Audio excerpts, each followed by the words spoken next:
enlightening and very hopeful.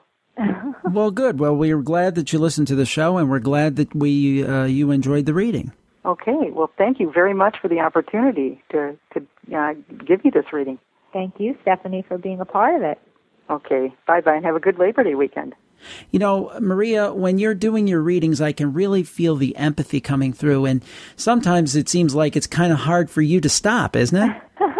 Oh, yeah, I could go on and on. Like I said, I'm apologizing to everyone beforehand because I'm only able to scratch the surface, and there's so much depth. You can learn something new about your chart every day, and even one consultation doesn't do your chart justice. So imagine only having 5 minutes to talk about what's going on. There's so much more that I would like to explore with the clients, with the callers, but I can't. So hopefully this will give people a taste of the potential that astrology has to help you along your life path, and I'm hoping that from your show people will either explore my website or other websites and learn more about astrology and what it has to offer. Maria, do we have time for one more call? Why not? Sure. Okay. Well, it looks like we've got Tim queued up here. Are you there, Tim? Yes, I am. Well, we would like to proceed here.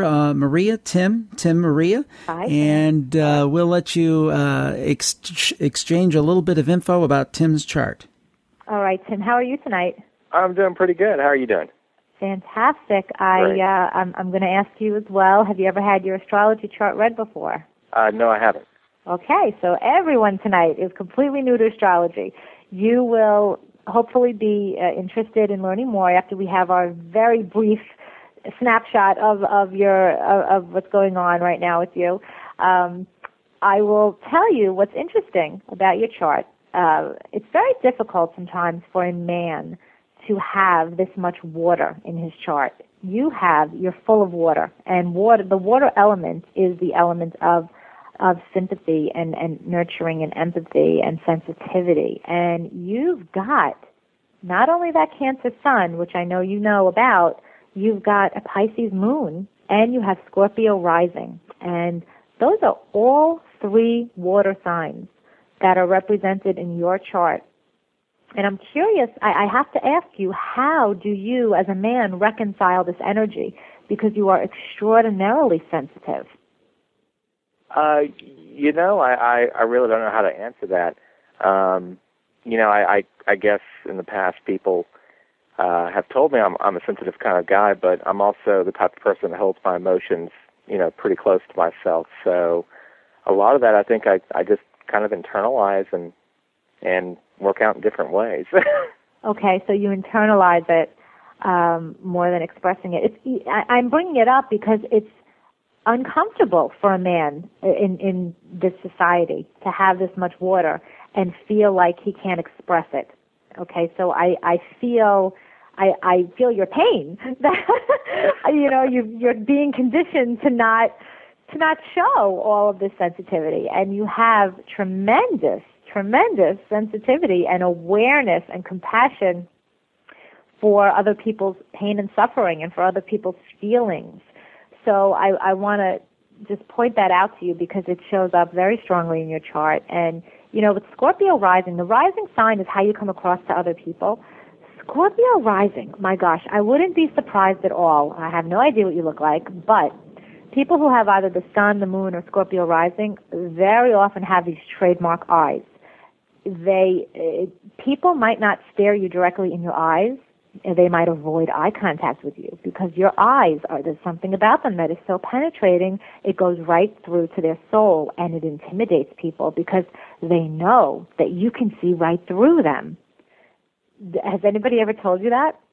Actually once someone did tell me that. I was doing an interview at a company I used to work at, and they were taking some photographs for a magazine, and they chose one picture in particular because of the way my eyes looked, and when they actually put it up on the web, they had a little snippet of that picture and they focused right in on my eyes. So yeah, I guess I have had that happen before.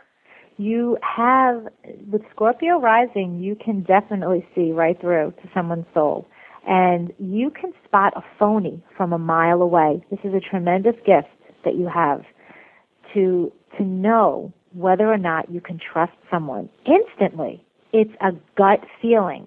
And always trust that. I'm sure it served you well in the past. I always thought that was all the bartending I did, but the bartending, no, it's the planets. Oh, that is so funny. You're making me thirsty. You me thirsty too.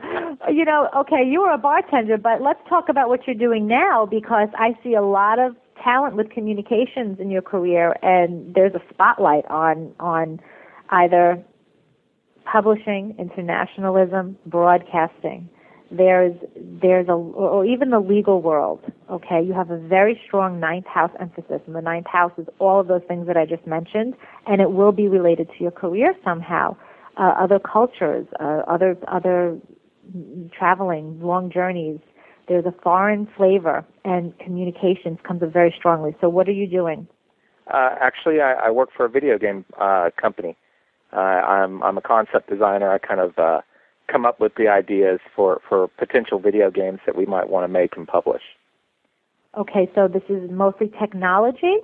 Yeah, mostly technology. I'm kind of on the creative side of things, though. I don't actually, program or do any of the art or anything like that. I'm kind of the idea guy. Okay, so you don't have an opportunity then to travel as much as you'd like.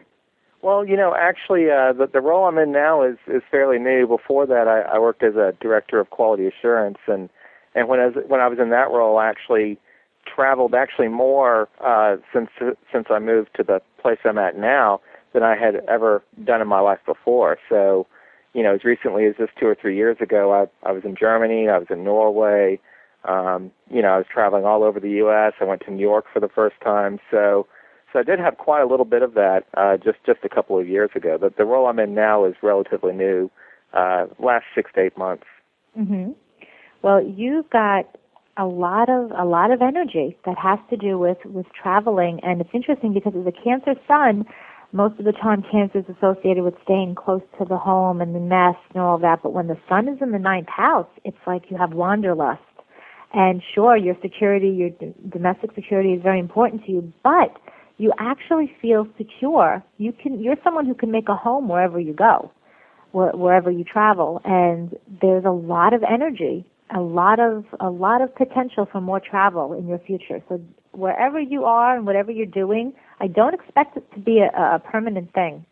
And I would be surprised if, even though you're very creative right now and you're enjoying the creativity in your career, I would be very surprised if you remain in this specific career path for too long. What is it that you want to do ultimately? Ultimately, it's something I've been trying to do for the past 15 years or so, and that's actually get the job I have now. So, this is what I want to do. I mean, I want to write, I want to create. Right. You're writing. Well, yeah, I do a lot of writing as part of my job, and then also outside of work, I engage in several different projects that involve a lot of writing as well. So, okay. So that's by and large, predominantly what I do. I didn't realize that the job that you have now is writing. I thought that it was technology and designing, like graphics. Well, I misunderstood. Well, yeah, to a certain extent. I mean, I don't do the technical side of things, so I kind of come up with the ideas that other people then make into the game. So okay, I kind of write up stories or... That's fantastic. You are following your life direction. I misunderstood your job description because communication is right at the top of your chart, and it has to be creative. So that's a very, very good thing. A lot of people aren't in touch with what they're supposed to be doing, or they're avoiding it for one reason or another. Now, the only other thing that I wanted to mention quickly about your chart is you've got Saturn, which is the planet of restriction and delay and limitation and your karma. It's in the relationship sector. So Saturn here brings a big test, a delay sometimes in marriage or someone who avoids marriage. But when you do finally meet someone to have an enduring partnership with, it will be forever. So I'm not sure if relationships are a very important part of your life right now,